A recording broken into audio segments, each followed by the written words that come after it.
Ella. Thought wish namin sa iyo, anak, is mag-aral ng mabuti, kumain ng tama sa oras, at maging masaya sa araw-araw ng buhay nyo kahit wala ako sa tabi nyo sa matagal na panahon.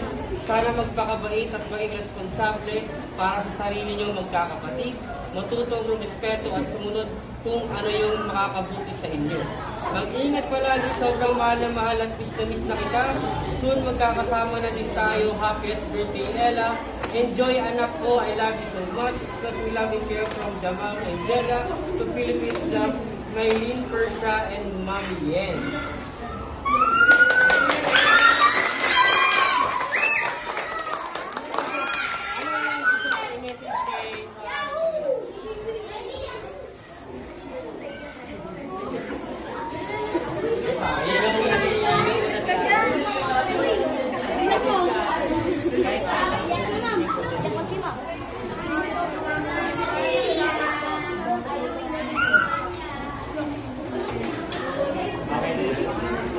Okay, kantahan natin si Ate Ella ng happy birthday.